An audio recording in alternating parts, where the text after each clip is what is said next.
مصطفیٰ جان رحمت پہ لاکھوں سلام، شمع بز میں ہدایت پہ لاکھوں سلام، شہریار ارم تاجدار حرم، نو بہار شفاعت پہ لاکھوں سلام، جا نثاران بدر و احد پر درود، جا نثاران بدر و احد پر درود، حق گزاران بیعت پہ لاکھوں سلام، ان کے آگے وہ حمزہ کی جاں بازیاں، ان کے آگے وہ حمزہ کی جاں بازیاں، شیر غران سطوت پہ لاکھوں سلام، وہ جن کے آگے سرورہ خم رہے، اس قدم کی کرامت پہ لاکھوں سلام، وہ دسوں جن کو جنت کا ملتا ملا، اس مبارک جماعت پہ لاکھوں سلام،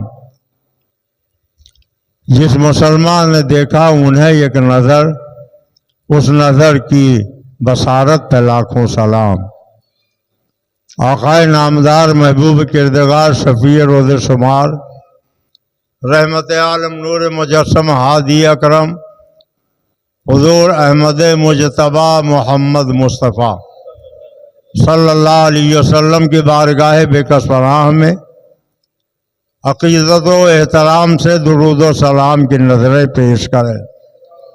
اللہم صلی علی سیدنا و نبینا و مولانا محمد ماد الجود والکرم وعلی آلہ وبارک وسلم صلاۃ و سلاما علیک یا رسول اللہ۔ یہ اسلامی سال کا 10واں مہینہ ہے، جسے ہم اور آپ شوال المکرم کے نام سے یاد کرتے ہیں۔ اس 10ویں مہینے کی آج 14 تاریخ ہے، اور آج سے 1444 سال پہلے اسی ماہ مبارک کی 15 تاریخ کو غزوہ احد کا معرکہ وجود میں آیا۔ اللہ رب العزت نے اپنے پیارے محبوب صلی اللہ علیہ وسلم کو مکے میں مبعوث فرمایا۔ سرکار دو عالم صلی اللہ علیہ وسلم کی زندگی پاک کا 40 سال کا حصہ مکے والوں کے سامنے گزرا تھا۔ مکے والے اللہ کے پیارے رسول کو امین اور صادق کے لقب سے یاد کرتے تھے، اور جب اللہ رب العزت جل مجدہ الکریم نے اپنے محبوب کو حکم دیا کہ اب آپ اعلان نبوت فرماؤ، سرکار نے 40 سال کی عمر میں فاران کی چوٹی پر کھڑے ہو کر اعلان نبوت فرمایا۔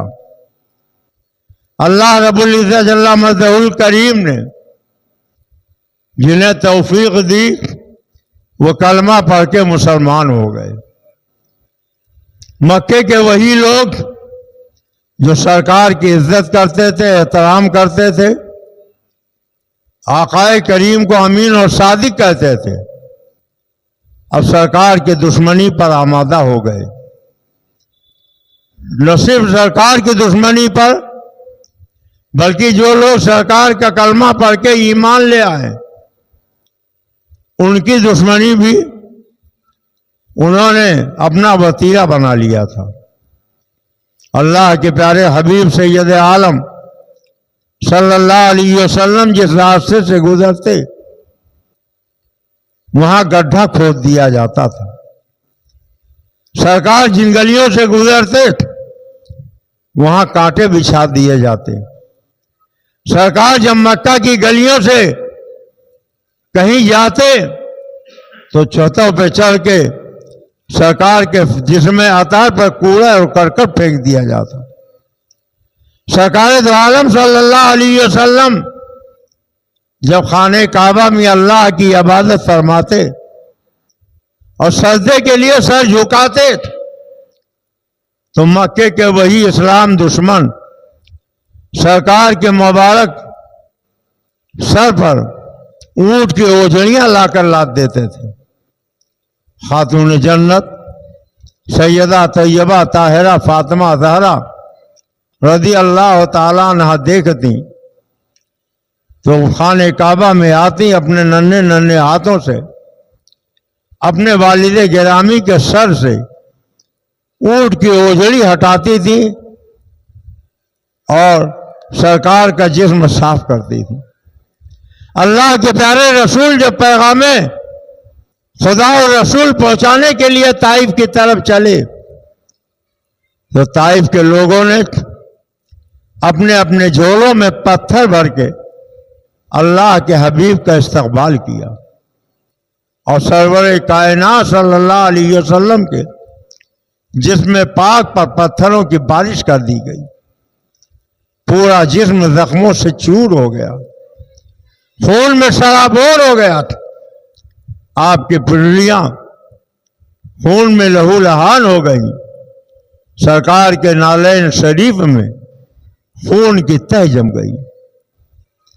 ایک دن اللہ کے نبی نے دستے ناز اٹھائے، اپنے رب کی بارگاہ میں عرض کیا، مولا عمر ابن خطاب یا ابو جہل کے ذریعے اسلام کو شان اور شوکت عطا فرما۔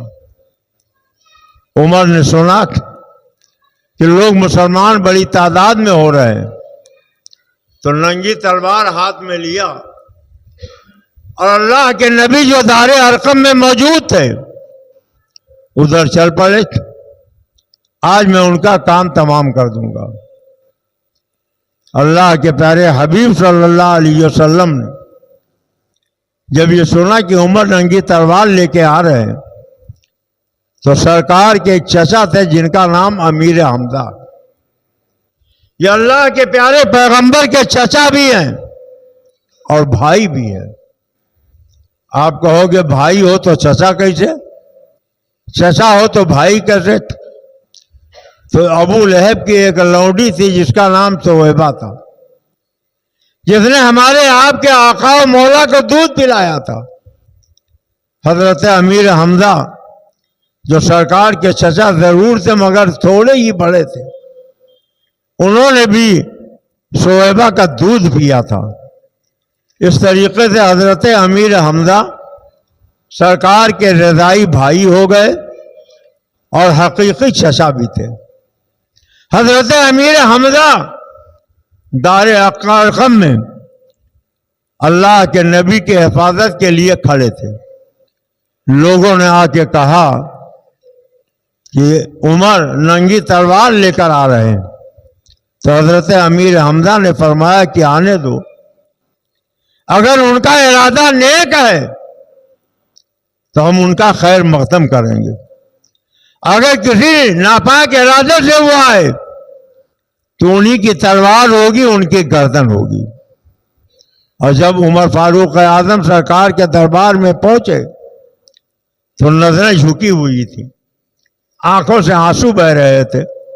سرکار نے فرمایا، عمر کیا ابھی وہ وقت نہیں آیا کہ تم کلمہ پڑھ کے مسلمان ہو جاؤ؟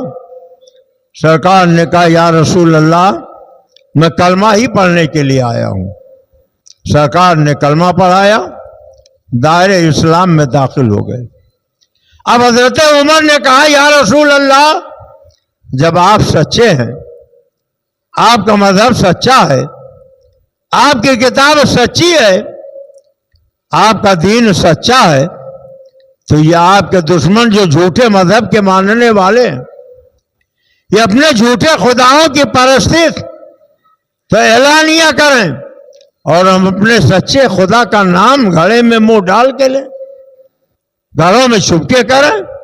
سرکار آپ ہمیں اجازت دیجیے، ہم خانہ کعبہ میں جا کر اللہ کی وحدانیت، آپ کے رسالت کا نعرہ لگانا چاہتے ہیں، اعلان کے ساتھ وہاں نماز پڑھنا چاہتے ہیں۔ سرکار آپ اپنے چچا امیر حمزہ سے کہیے وہ جماعت کے ایک طرف کھڑے ہو جائیں اور میں سب کی دوسری طرف کھڑا ہو جاؤں گا، اور ہم دونوں جا کر خانہ کعبہ میں اللہ کی عبادت کریں گے، اللہ کی وحدانیت کا اعلان کریں گے، آپ کے رسالت کی گواہی دیں گے۔ سرکار نے اجازت دے دی۔ صحابہ کو لے کر حضرت عمر، حضرت امیر حمزہ خانہ کعبہ میں پہنچ گئے اور وہاں اذان دی اللہ اور رسول کے نام کا نعرہ لگایا اور علل اعلان نماز ادا فرمائی.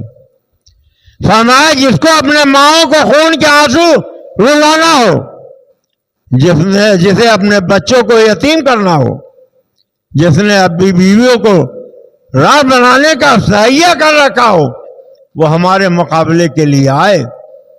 سناٹا چھا گیا تھا، کوئی مقابلے کے لیے نہیں نکل سکا. نہیں کام دبنے کا اب کافروں سے، یہ لاتے ہی ایمان با فاروق بولے، بباگے دوحال اب اذانے شہر دو، بجے دی کا ڈنکا سویرے سویرے. اللہ کے پیارے پیغمبر نے دیکھا کہ مظالم بڑھ رہے ہیں، گفتگو کی تو مکے کے قریش اور دشمنان اسلام نے کہا کہ آپ مکہ چھوڑ کے چلے جائیں، مگر اس کیفیت میں جائیں کہ آپ اپنا کوئی سامان نہیں لے جا سکتے، اور جتنے لوگوں نے آپ کا کلمہ پڑھا وہ بھی آپ کے ساتھ خالی ہاتھ جائیں گے. سرکار اور سرکار کے ساتھی شعب ابی طالب میں گئے اور تقریباً 3 سال تک وہاں قید و بند کی صعوبتیں برداشت کی. نہ پینے کے لیے پانی تھا، نہ پہننے کے لیے کپڑا تھا، نہ کھانے کے لیے کوئی اناج تھا، ساتھ میں کچھ لے نہیں جانے دیا گیا.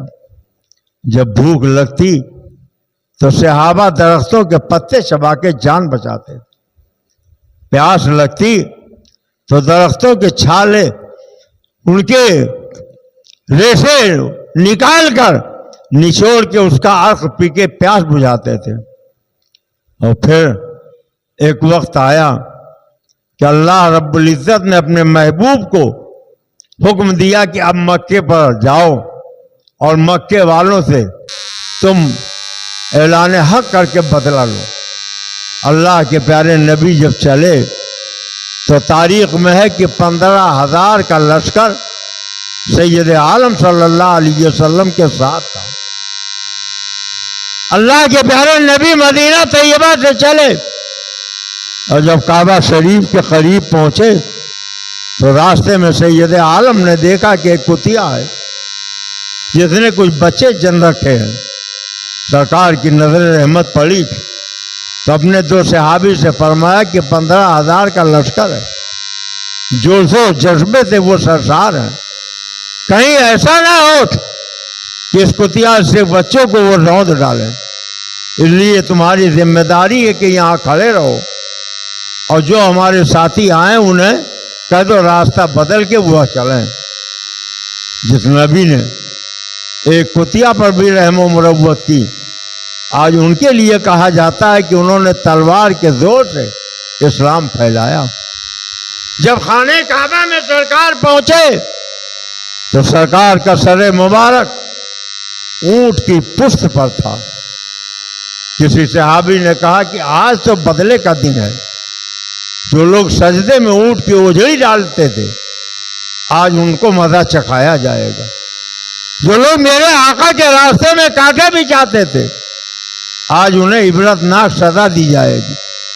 جو لوگ کوڑا کرکٹ پھینکتے تھے آج ان سے بدلہ لیا جائے گا، اور جو لوگ پتھر برسا کے زخمی کرتے تھے آج ہم سرکار کے ایک ایک قطرے خون کا بدلہ ان سے لیں گے. جب سرکار نے یہ سنا کہ صحابہ کہہ رہے ہیں آج بدلے کا دن ہے تو آقا کریم نے فرمایا میرے صحابہ آج بدلے کا نہیں، آج کو تو رحمت کا دن ہے. خبردار کسی عورت کے اوپر کوئی ہاتھ نہ اٹھائے، کسی بوڑھے کسی بچے کو کوئی تکلیف نہ پہنچائے، اور جو لوگ اپنی خوشی سے اپنے اسلحے زمین میں ڈال دیں ان سے کوئی مزاحمت نہ کرے. جو اللہ کے گھر خانہ کعبہ میں چلے جائیں انہیں امان دے دی جائے. اور ابو سفیان جو سب سے بڑے دشمن تھے، سرکار نے فرمایا من دخل فی دار ابی سفیان فہو آمن. جو ابو سفیان کے مکان میں چلا جائے وہ جنتی ہے. آج دنیا کہتی ہے کہ اسلام تلوار کے زور سے پھیلا، تلوار نہیں، اخلاق کی تلوار تھی. میرے آقا نے فرمایا اللہ رحمان الرحیم ہے، اس نے مجھے رحمت للعالمین بنا کے بھیجا. وہ رب العالمین ہے، وہ رب المسلمین نہیں ہے. اس کی ربوبیت سارے عالم کے لیے ہے. میں آج بیان کرنا چاہتا ہوں کہ احد کے واقعات آپ کو بتاؤں. 2 ہجری میں رمضان کی 17 تاریخ کو بدر کے میدان میں اسلام اور کفر کی پہلی لڑائی لڑی گئی. حق اور باطل کا پہلا معرکہ ہوا. نور ظلمت کی پہلی جنگ ہوئی. 70 یہود و نصارہ سرکار کے دشمن جہنم رسید ہوئے اور 70 ہی لوگ گرفتار ہوئے.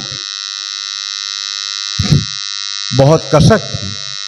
مکے کے لوگوں کو بڑا دکھ تھا، بڑی تکلیف تھی. انہوں نے کہا کہ اس کا بدلہ لینا چاہیے، اور بدلہ لینے کے لیے اب انہوں نے مسلمانوں پر ظلم کرنا شروع کر دیا.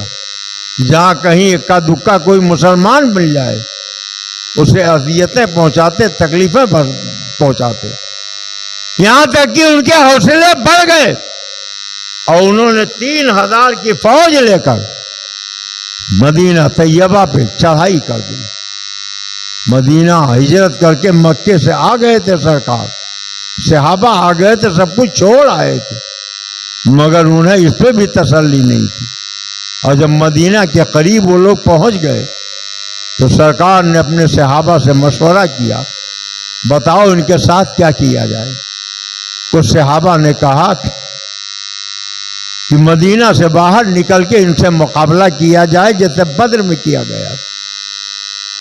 کچھ نے کہا مدینہ شہری میں رہ کر ان کا مقابلہ کیا جائے. بدر میں اپنے سے 3 گنا زیادہ سے مقابلہ تھا اور یہاں 5 گنا سے زیادہ مقابلہ تھا. سرکار نے اس رائے کو پسند فرمایا اور مدینہ طیبہ سے باہر نکلے. اور جب اعلان ہوا نکلنے کا تو مدینہ والوں میں جذبہ کیسا تھا. ایک خاتون تھی جن کے شوہر شہید ہو چکے تھے، ایک بچہ دودھ پیتا ان کی گود میں تھا، وہ لے کے آئیں، آنکھوں سے آنسو بہ رہے تھے. یا رسول اللہ، آپ اپنے اور اللہ کے دشمنوں سے مقابلے کے لیے جا رہے ہیں، میرے پاس کوئی مال نہیں، کوئی دولت نہیں، کوئی سرمایہ نہیں کہ میں اس جنگ کے لیے پیش کر سکوں. یہ میرا ایک دودھ پیتا بچہ ہے، آپ اسے قبول فرما لیں. سرکار جب کوئی دشمن آپ پر تیر سے حملہ کرے تو میرے بچے کو ڈھال بنا کے سامنے کر دیجئے گا، یہ اپنا کلیجہ چھلنی کر لے مگر آپ کو محفوظ رکھے. اگر کوئی آپ کا دشمن تلوار سے وار کرے تو میرے بچے کو سامنے کر دیجئے گا، وہ اپنے آقا کا سپر بن جائے گا. کیا شان تھی، کیا کیفیت تھی مدینے والوں کی. چھوٹے چھوٹے بچے جذبہ جہاد میں سرشار تھے. سرکار کہتے ابھی تم چھوٹے ہو، تمہیں اجازت نہیں، تو پنجے کے بل کھڑے ہو جاتے تھے. اپنے جوتوں میں کپڑے کے چیتڑے بھر لیتے تاکہ ان کا قد اونچا نظر آنے لگے. اور سب میدان بدر احد میں پہنچ گئے. ایک صحابی ہے جن کا نام عمر ابن جموح ہے، وہ معذور صحابی، ان کے دونوں پیر ایک جنگ میں کٹ گئے تھے. ان کو اللہ نے 2 بیٹے دیے تھے. اپنے دونوں بیٹوں کو سرکار پر جان نچھاور کرنے کے لیے انہوں نے میدان احد میں بھیج دیا تھا. ان کی بیوی گھر میں آئیں اور زار و قطار رونے لگی. انہوں نے پوچھا کیوں رو رہی ہو؟ کہ آج مدینہ میں کسی عورت کو منہ دکھانے کے لائق نہیں رہ گئی. آج مدینہ کی عورتیں مجھے تانا دے رہی ہیں. کیا ہوا؟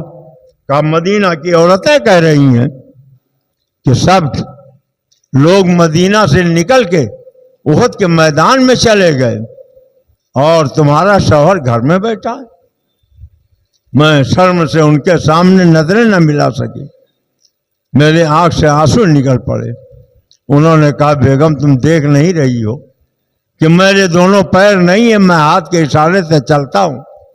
اللہ نے مجھے 2 بیٹے دیے تھے، وہ میں نے پہلے ہی وہاں بھیج دیا ہے۔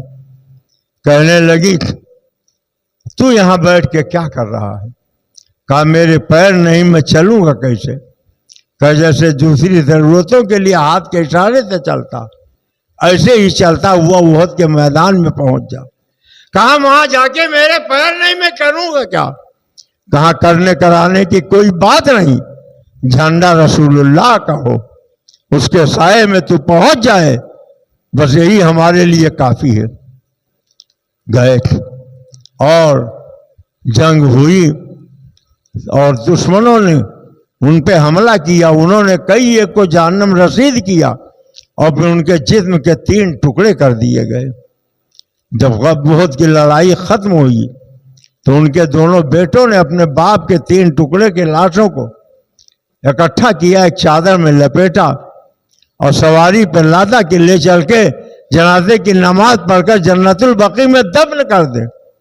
مگر سواری ذرا سا آگے نہ بڑھی، دائیں موڑا چلنے لگی، بائیں موڑا چلنے لگی، پیچھے موڑا چلنے لگی، مگر مدینہ کی طرف رخ کیا تو نہیں چل رہی۔ دونوں بچے سرکار کی بارگاہ میں پہنچے، آقا میرے والد کے آپ کے دشمنوں نے جسم کے 3 ٹکڑے کر دیے، سواری پر میں نے ان کے جسم کے ٹکڑوں کو رکھا ہے مگر سواری نہیں چل رہی ہے۔ آقا نے فرمایا اپنی ماں سے پوچھو، جب وہ گھر سے نکلے تھے تو ان کی زبان پہ کیا تھا؟ جب جا کے پوچھا تو ان کی ماں نے کہا بیٹے مجھے مدینہ کی عورتوں نے تانا دیا تھا، میں نے تمہاری باپ کو غیرت دلائی، وہ جب نکلے تو گھر کے دروازے پر ہاتھ اٹھا کے انہوں نے اپنے رب سے دعا مانگی تھی، مولا تیرے نبی کے قدموں پر اپنے خون کا ایک ایک قطرہ بہانے کے لیے میں جا رہا ہوں، اب مجھے دوبارہ تم مدینے میں واپس نہ پہنچانا۔ اللہ کے نبی نے فرمایا اب کچھ بھی ہو جائے مگر اللہ نے ان کی دعا قبول کر لی ہے، وہ دوبارہ مدینے میں نہیں آ سکتے۔ ایک صحابی تھے جن کا نام حنظلہ تھا، 17 دن شادی کو ہوئے تھے، اعلان ہوا منادی نے کہا رحیلا رحیلا، خدا کے دین کی امداد و نصرت کے لیے، ناموس رسالت پناہی کی حمایت اور حفاظت کے لیے میدان جنگ میں چلو، میدان جنگ میں چلو۔ جب یہ اعلان سنا تو حضرت حنظلہ اپنی بیوی کے بستر پر لیٹے تھے، اٹھ کے بیٹھ گئے۔ بیوی نے کہا میرے سرتاج ابھی تو آپ پیار میں مشغول تھے، ایک بیک ایسا لگا جیسے آپ کے لیے یہ بستر عروسی نہیں کانٹوں کا بستر ہو گیا ہو، آپ اٹھ کے بیٹھ کیوں گئے؟ کہا تم نے سنا نہیں میرے سرکار کا منادی مجھے میدان جہاد میں سر کٹانے کے لیے آواز دے رہا ہے۔ اور پھر انہوں نے کہا کہ اے میری رفیق حیات، 17 دن شادی کو ہوئے ہیں، میں جا رہا ہوں اسلام کی بقا اور حرمت بچانے کے لیے، اگر میری جان اللہ کو پسند ہو گئی، میں شہید ہو گیا تو جنت کے کسی نہ کسی گوشے میں تمہارا انتظار کروں گا، اگر میں بچ گیا تو دوبارہ پھر مہکتی ہوئی زلفوں کا میں نظارہ کروں گا۔ ماں جو بیوہ تھی وہ سمجھ رہی تھی کہ بیٹا پہلو تہی کرے گا، مگر بیٹے نے جا کے ماں کے قدم چومے، ماں آپ کے غیرت مند بیٹے نے آپ کا دودھ پیا ہے، آپ کے ارادے اور آپ کے مقصد اور آپ کی نیت کو جانتا ہے، میں نے بیوی سے اجازت لے لی ہے، آپ مجھے اجازت دیجئے میں جا رہا ہوں۔ ماں نے اجازت دے دی، میدان احد میں پہنچ گئے، لڑائی ہوئی، جب شہداء کی لاشیں اکٹھا کی گئیں تو حضرت حنظلہ نہ تو شہیدوں میں نظر آ رہے ہیں نہ بچے ہوئے لوگوں میں نظر آ رہے ہیں۔ کسی نے کہا ہم نے ان کو لڑائی کرتے ہوئے دیکھا، کسی نے کہا جہنم رسید کرتے ہوئے دشمنوں کو دیکھا، کسی نے کہا زخموں سے چور ہوتے ہوئے دیکھا، کسی نے کہا فرش زمین پہ گرتے ہوئے دیکھا، مگر وہ نظر نہیں آ رہے تھے۔ آقا نے فرمایا جاؤ احد کے میدان میں تلاش کرو، وہ تمہیں مل جائیں گے۔ گئے واپس آئے، یا رسول اللہ نہیں ملے، فرمایا پھر جاؤ، پھر گئے، کہا پھر جاؤ، اور جب تیسری مرتبہ پہنچے تو دیکھا حضرت حنظلہ کی لاش میدان احد میں موجود ہے اور ان کے جسم سے تازہ تازہ پانی کے قطرے ٹپک رہے ہیں۔ بیچے ان کے لاش کو لے کر آئے اور خاندان والے لاش کو لے کر آئے. صحابہ نے کہا یا رسول اللہ یہ حنظلہ ہیں, یہ زخموں سے چور خون میں سرابور ہیں, مگر ان کے جرم سے یہ پانی کے قطرے ٹپک رہے ہیں, کیا ماجرا ہے؟ اللہ کے نبی نے فرمایا ان کی بیوی سے پوچھو. جب ان کی 17 دن کی دلہن سے پوچھا گیا تو انہوں نے کہا وہ تو میرے بسترے عروسی سے اٹھ کر گئے تھے, انہیں نہانے کی حاجت تھی مگر شوق شہادت میں وہ اس قدر سرشار ہو گئے کہ وہ نہانے تک کے لیے تیار نہ ہوئے, اسی حال میں گئے اور اسی حال میں شہید ہو گئے. اللہ کے نبی نے فرمایا شہداء کے لیے حکم یہ ہے کہ ان کو اسی زخموں کے ساتھ دفن کر دیا جائے, اور وہ شہید ہو گئے تھے مگر چونکہ حالت جنابت میں تھے اس لیے اللہ کی رحمت کو گوارا نہ ہوا کہ انسان ان کا جسم نہلائے, بلکہ فرشتوں کو حکم دیا انہیں آسمان پہ لاؤ, کوثر کے پانی سے نہلاؤ. فرشتے آسمان پہ اٹھا لے گئے تھے اور حوض کوثر سے انہیں نہلایا تھا. آج بھی دنیا حضرت حنظلہ کو غسیل الملائکہ کے نام سے یاد کرتی ہے, یعنی ایسے شہید جنہیں فرشتوں نے غسل دیا ہے. وقت ہوتا تو میں آپ کے سامنے احد کے ایمان افروز واقعہ سناتا. کتنے صحابہ شہید ہوئے, کتنے زخمی ہوئے, کیسے اسلام کو سرکار کو اللہ نے فتح دی. مگر اگر کبھی موقع ملا تو میں سناؤں گا. وقت ہو گیا اور قانون اتنا سخت کر دیا گیا ہے کہ 50 سال سے ہم جب چاہتے تھے کوئی دینی جلسہ مسجد میں کر لیتے تھے. قرآن میں اللہ نے فرمایا کون ہے جو مسجدوں میں دین کی بات کرنے سے تمہیں روکے, مگر آج ہمارے اوپر پابندی لگائی جا رہی. ہماری اجازت کے بغیر یہاں کوئی دینی جلسہ نہیں کر سکتے, اور پھر اجازت بھی ایک ایک سے لی جائے. اگر متولی سے اجازت لی جائے تو صدر کہتے ہیں کافی نہیں, مجھ سے بھی اجازت لی جائے. کاش وقت ہوتا تو آج یہ 14 تاریخ تھی. 14 تاریخ کو مکہ مکرمہ سے سرکار اپنے صحابہ کو لے کر نکلے تھے, اور کل یعنی سنیچر اتفاق کا دن بھی وہی ہے, مہینہ بھی وہی ہے, تاریخ بھی وہی ہے. اور 15 تاریخ کو احد کی لڑائی ہوئی. اللہ رب العزت نے اسلام کو فتح و کامرانی سے ہمکنار کیا. وقتی طور پر کچھ لوگ شہید ہوئے تھے. میں ایک زمانے سے احد کے واقعات پڑھ رہا ہوں, مگر جب جب پڑھتا ہوں تو نیا جوش, نیا جذبہ, نیا بلبلہ پیدا ہوتا ہے. کاش آپ کے دل میں بھی یہ غیرت پیدا ہو کہ اپنے بزرگوں کے حالات زندگی کو آپ سنیں. قرآن پاک میں اللہ فرماتا ہے اذا نودی للصلاۃ من یوم الجمعہ, جب جمعہ کے دن تمہیں پکارا جائے تو فوراً تم نکل آؤ. مگر اکثریت گھڑی دیکھتی رہتی, خطبے کا وقت ہو جائے تب نکلیں. کہیں ایسا نہ ہو کہ مسجد میں پہنچ کے مولوی کی تقریر سننا پڑے, کوئی بیان سننا پڑے. لاک ڈاؤن سے پہلے میں نے یہ اپیل کی تھی اذان سے پہلے آ جائیے, اذان کے بعد سنت کے لیے وقت ملتا ہے. ہم لوگ سب سنت پڑھتے ہیں, آپ بھی پڑھ لیجئے, اور پھر اس کے بعد تقریر ختم ہو فوراً خطبے کی اذان ہو جائے. مگر کچھ احباب کو شکایت ہے کہ بہت سے لوگ دیر کر کے آتے ہیں اور انہیں سنت پڑھنے کا موقع نہیں ملتا. حالانکہ اس میں خطا ہم لوگوں کی نہیں ہے, خطا ان لوگوں کی جو دیر کر کے آتے ہیں. اللہ تو کہتا ہے جب اذان دی جائے, نماز کے لیے پکارا جائے, فوراً مسجد کی طرف روانہ ہو جاؤ. مگر آپ گھڑی دیکھتے رہتے ہو, 99 کے پھیر میں رہتے ہو. کبھی 1 روپیہ اور مل جاتا تاکہ 100 پورا ہو جاتا. اللہ توفیق دے تو جمعہ کے دن تھوڑا سا وقت نکالو اور نام نیک رفتگاہ ضائع مکن, تب امانت نام نیکت برقرار. اپنے گزرے ہوئے بزرگوں کے نیک نام کو آپ فراموش مت کیجیے, انہیں بھلائیے نہیں تاکہ آپ کا نام بھی دنیا یاد رکھے. حضرات اللہ کا شکر ہے 10 سال تک میں نے تاجدار اہل سنت سرکار مفتی اعظم کی جوتیاں سیدھے کی. 10 سال تک میں نے اپنے اساتذہ سے قرآن اور حدیث کا علم سیکھا ہے. مجھے یہ ضرورت نہیں ہے کہ میں کسی اور سے, کسی جاہل سے دین کی بات سیکھوں. جو قرآن نے ہمیں بتایا, جو حدیث نے بتایا, مجھے اس پر پورا اعتماد ہے, اور الحمدللہ میں وہی بیان کرتا ہوں. کسی کو اچھا لگے یا برا لگے مجھے اس کی فکر نہیں ہے. مجھے پروگرام سے روکا گیا، اگر مسجد میں تقریر سے بھی روکا جائے گا، آنے سے بھی روکا جائے گا، تو یہ رضولی کے عوام نے جب تک اجازت دے رکھی ہے میں آتا رہوں گا، بیان کرتا رہوں گا. اور اگر پابندی لگا دی گئی تو میں جھگڑا اور لڑائی نہیں کرنا چاہتا.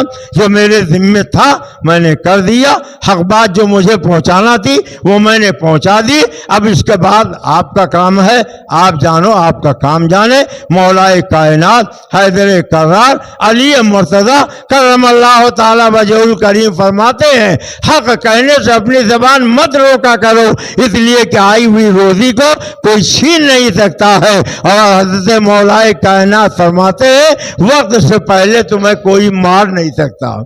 اس لیے دھمکی دینے والے یا مشورے دینے والے یا مجھے ڈرانے والے یہ کان کھول کے سن لیں. پہلے زمانے میں 1000-1500 سال کی لوگوں کی عمریں ہوتی تھی، اب تو 60-65 سال ہوتے ہوتے آدمی اللہ کو پیارا ہو جاتا ہے.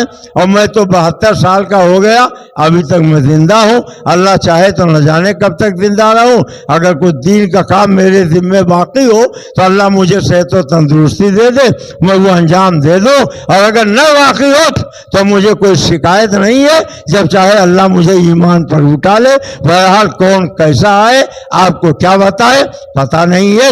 جب تک سرکار کی بارگاہ میں گستاخی کرنے والوں کو میں رد کرتا رہا، کوئی مشورہ نہیں آیا، کوئی دھمکی نہیں آئی، کوئی تنبیہ نہیں کی گئی. مگر جب سرکار کے صحابہ کے دشمنوں کا رد کرنا شروع کیا تب چہرے اتر گئے، تیور بدل گیا اور طرح طرح سے شکایتیں آنے لگی. مگر سن لو مولائے کائنات کے فرمان پر میرا یقین ہے کہ تم چاہے جتنا برا مانے جاؤ مگر میری آئی ہوئی روزی کو چھین نہیں سکتے ہو اور مجھے وقت سے ایک سیکنڈ پہلے مار نہیں سکتے ہو. اللہ تعالی ہمیں اور آپ کو حق پر ثابت قدم رکھے، حق بولنے، حق سننے، حق پر عمل کرنے کی توفیق عطا فرمائے. آج شوال کی 14 تاریخ ہے. آج ہی کے دن اللہ کے نبی اپنے ساتھ 1000 صحابہ کو لے کر احد کی طرف چلے تھے. اس میں عبداللہ ابن ابی تھا جو سرکار کا کلمہ پڑھتا تھا، سرکار کے پیچھے نماز پڑھتا تھا. مگر راستے سے 300 لوگوں کو لے کے الگ ہو گیا. کہا جب ہماری بات ہی نہیں مانی جاتی ہے تو ہم ان کے ساتھ کیوں جائیں جنگ کرنے کے لیے، خون بہانے کے لیے. اب سوچئے کہ کئی ہزار کا لشکر لے کر ابو سفیان آئے تھے اور ادھر سرکار کے ساتھ 1000 تھے، ان میں سے بھی 300 لے کے عبداللہ ابن ابی جو منافقوں کا سردار تھا الگ ہو گیا تھا. ساتھ سب باقی رہ گئے تھے. مگر اللہ کے نبی نے ہمت نہیں ہاری، اپنے صحابہ کو جوش و جذبہ دیا اور میدان احد میں پہنچے. اور شوال کی 15 تاریخ کو شنیچر کے دن، جو کل ہے شنیچر کا دن، اللہ کے پیارے حبیب سید عالم نے حملہ کیا. بہت سے صحابہ شہید ہوئے اور بہت سے وہاں اللہ رب العزت نے کامیابی و کامرانی سے ہمکنار کر دیا. اللہ توفیق دے. تو ان مبارک ایام میں آپ اپنے بزرگوں کی یاد تازہ کیجئے، ان کے ذکر جمیل کی محفل سجائیے، ان کی محبت کے کلیجے میں آپ اپنے ایک نقش پیدا کیجئے. اللہ تعالی ہمیں اپنے حبیب کی محبت عطا فرمائے. میں نے آیت پڑھی تھی، اللہ فرماتا وَلَا تَقُولُوا لِمَن يُقْتَلُ فِي سَبِيلِ اللَّهِ أَمْوَاتٌ، جو اللہ کی راہ میں مارے جائیں انہیں مردہ مت کہو، بل احیاء، بلکہ وہ زندہ ہیں، وَلَٰكِن لَّا تَشْعُرُونَ، البتہ ان کی زندگیوں کا تمہیں شعور نہیں. یہ آیت کریمہ احد کے شہداء کے لیے نازل ہوئی ہے، مگر عام شہیدوں کے بارے میں اس کا حکم عام ہے. اور 4 پارے میں اللہ نے فرمایا وَلَا تَحْسَبَنَّ الَّذِينَ قُتِلُوا فِي سَبِيلِ اللَّهِ أَمْوَاتًا، جو اللہ کی راہ میں مارے جائیں انہیں مردہ کہنا تو دور کی بات، انہیں مردہ گمان بھی نہیں کر سکتے.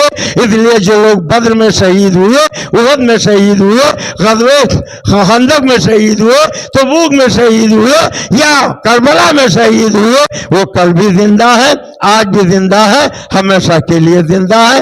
اللہ تعالی ہم سب کو ان کی زندگیوں سے سبق حاصل کرنے کی توفیق عطا فرمائے، ہمیں سچا پکا مسلمان بنائے. اور احباب کی خواہش ہے 3 منٹ میں سنتیں ہو جاتی ہے. جن لوگوں نے نہ پڑھی ہوں وہ پڑھ لے. اور آئندہ سے میں یہ گزارش کروں گا کہ اذان سے پہلے آپ لوگ آ جائیے. اذان کے فوراً بعد 5 منٹ کا وقت آپ کو دیا جاتا ہے سنت کے لیے, اسی میں سنت پڑھ لیجئے اور اس کے بعد آپ کچھ اللہ اور رسول کی باتیں سن لیا کیجئے. قرآن میں اللہ فرماتا ففروا الی اللہ, دوڑو اللہ کی طرف. یہ اللہ کی باتیں سننا, اللہ کی طرف دوڑنا ہے. وما علینا الا البلاغ. السلام علیکم.